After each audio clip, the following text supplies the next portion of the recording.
നിങ്ങളുടെ പാർട്ട്ണർ ഉറങ്ങുമ്പോൾ കൂർക്കം വലിക്കാറുണ്ടോ? ഞാൻ ഡോക്ടർ ശ്രുതി. ഇന്ന് നമ്മൾ ഡിസ്കസ് ചെയ്യാൻ പോകുന്നത് സ്നോറിങ്ങിനെ പറ്റി. അതിനു മുൻപേ എന്താണ് എയർവേ എന്ന് മനസ്സിലാക്കണം. നമ്മൾ ശ്വാസം എടുക്കുന്ന വഴിയാണ് എയർവേ. മൂക്ക്, തൊണ്ട, ശ്വാസനാളം, ലങ്സ് ഇവയെല്ലാം ചേർന്നാണ് എയർവേ ഉണ്ടാകുന്നത്. ഇനി എന്താണ് ഒബ്സ്ട്രക്റ്റീവ് സ്ലീപ്പ് ആപ്നിയ അഥവാ OSA? ഉറങ്ങുന്ന സമയത്ത് എയർവേ ഭാഗികമായോ പൂർണ്ണമായോ തടസ്സപ്പെടുന്നതിനാൽ കുറച്ച് സെക്കൻഡുകൾ ശ്വാസം നിൽക്കുന്ന ഒരു അവസ്ഥയാണ് obstructive sleep apnoea. Airway narrow ആകുമ്പോൾ വായുവിന്റെ ഫ്ലോ അവിടെ വൈബ്രേഷൻ ഉണ്ടാക്കുന്നു. അങ്ങനെയാണ് സ്നോറിംഗ് ഉണ്ടാകുന്നത്.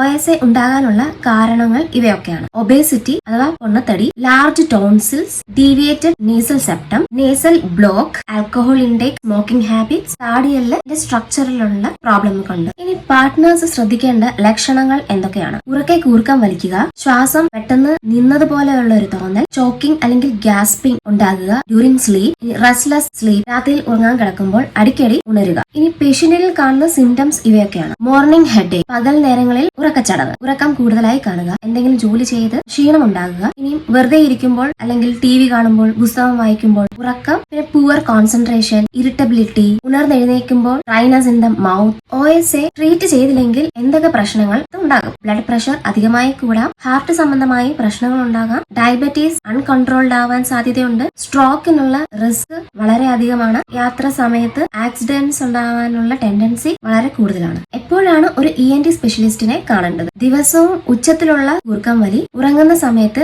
ബ്രീത്തിങ് പോസ് ഉണ്ടെങ്കിൽ, ഡേ ടൈമില് അധികമായി ഉറക്കച്ചടവുണ്ടെങ്കിൽ, സ്ഥിരമായി നേസൽ ബ്ലോക്ക് ഉണ്ടെങ്കിൽ, സ്ലീപ്പ് ക്വാളിറ്റി ഭയങ്കരമായി കുറഞ്ഞിട്ടുണ്ടെങ്കിൽ. എന്തൊക്കെ പ്രിക്കോഷൻസ് ആണ് നിങ്ങൾക്ക് എടുക്കാൻ സാധിക്കുന്നത്? ആഹാരശൈലി മാറ്റുക, വെയിറ്റ് കൺട്രോൾ ചെയ്യുക, റെഗുലർ എക്സസൈസ് ചെയ്യുക, ആൽക്കഹോൾ, സ്മോക്കിംഗ് എന്നിവ ഒഴിവാക്കുക, നേരെ കിടന്ന് ഉറങ്ങാതെ സൈഡ് സ്ലീപ്പിംഗ് ട്രൈ ചെയ്യുക, പിന്നെ ഒരു പ്രോപ്പർ സ്ലീപ്പ് ഷെഡ്യൂൾ മെയിൻറ്റെയിൻ ചെയ്യുക. ഇനി നമ്മൾ എങ്ങനെയാണ് ഇതിന്റെ ഡയഗ്നോസിസിൽ എത്തുന്നത്? ഇതാണ് സ്റ്റോപ്പ് ബൈങ് ക്വസ്റ്റ്യനെയർ.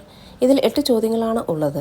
3 അതിൽ കൂടുതലോ ഉത്തരം S എന്നാണെങ്കിൽ ഹൈ റിസ്ക് ഫോർ OSA ആണ്. ENT ഇവാലുവേഷൻ കൂടാതെ തന്നെ സ്ലീപ്പ് സ്റ്റഡി ചെയ്യേണ്ടതാണ്. ഫൈബ്രോപ്റ്റിക് നീസോലാരിംഗോസ്കോപ്പ് വഴി ഏത് ലെവലിലാണ് ഒബ്സ്ട്രക്ഷൻ എന്ന് ഡയഗ്നോസ് ചെയ്യും. ട്രീറ്റ്മെന്റ് ഏത് ലെവലിലാണ് ഒബ്സ്ട്രക്ഷൻ അതനുസരിച്ച് ഓരോ വ്യക്തിയിലും വ്യത്യാസപ്പെട്ടിരിക്കും. മൈൽഡ് കേസസിലൊക്കെ ലൈഫ് സ്റ്റൈൽ മോഡിഫിക്കേഷൻ മതിയാവും. റെഗുലർ എക്സസൈസ് ചെയ്യുക, വെയിറ്റ് കൺട്രോൾ ചെയ്യുക, സ്മോക്കിംഗ്, ആൽക്കഹോൾ എന്നിവ ഒഴിവാക്കുക, അലർജി ട്രീറ്റ് ചെയ്യുക. ഇനി മോഡറേറ്റ് ടു സിവിയർ OSA ആണെങ്കിൽ എന്തൊക്കെയാണ് treatment options? CPAP machines use ചെയ്യാം, ഓറൽ ഡിവൈസസ് ഒക്കെ അവൈലബിൾ ആണ്. ഇനി റയർ ആയിട്ടുള്ള സിവിയർ OSA ഉള്ള പേഷ്യൻസിന് നമ്മൾ പർട്ടിക്കുലർ സർജറീസും ചെയ്യാറുണ്ട്. നിങ്ങളുടെ പാർട്ട്ണർ സ്നോർ ചെയ്യുന്നുണ്ടെങ്കിൽ അത് നിങ്ങൾക്കൊരു ഡിസ്റ്റർബൻസ് എന്ന നിലയിൽ അദ്ദേഹത്തെ വിളിച്ചുണർത്തുവോ, അതുപോലെ തന്നെ വേറൊരു റൂമിലേക്ക് നിങ്ങൾ മാറിക്കിടന്നിട്ടോ കാര്യമില്ല. പ്രോപ്പറായി ഒന്ന് ഇവാലുവേറ്റ് ചെയ്യാൻ ട്രൈ ചെയ്യൂ, ഡയഗ്നോസ് ചെയ്യൂ, പ്രോപ്പർ ട്രീറ്റ്മെന്റ് നൽകൂ.